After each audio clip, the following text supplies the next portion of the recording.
you die, it does not mean that you lose to cancer. You beat cancer by how you live, why you live, and the manner in which you live.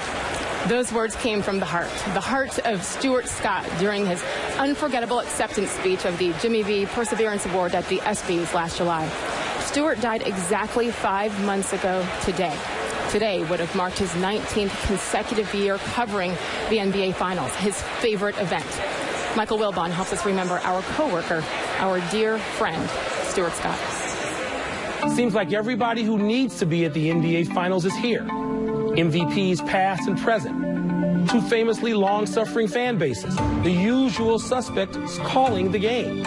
So the gang's all here, with one notable and sad exception. Stuart Scott's not here. And Stuart's always here, hosting, interviewing, dapping, schmoozing, first in health, recently in sickness, nonetheless in good cheer and then some.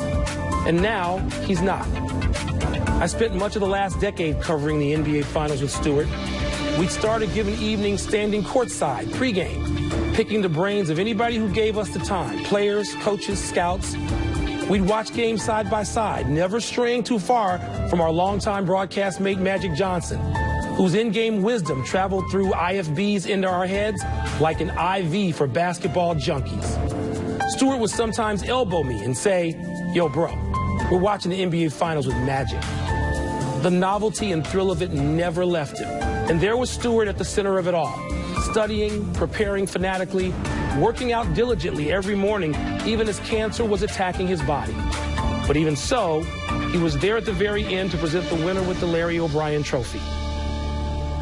Growing up on the south side of Chicago and then along Tobacco Road, two hoops hotbeds, Stuart knew that basketball, more than any other sport, has a language all its own.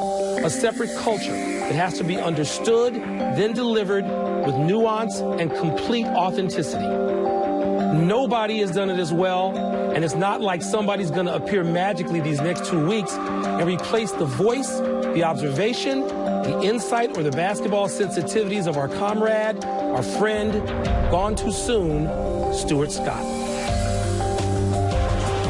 Michael, thank you.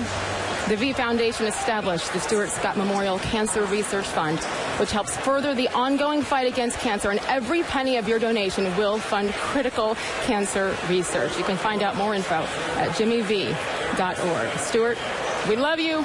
We miss you. We know you're watching. Back with the second half from Oakland after this.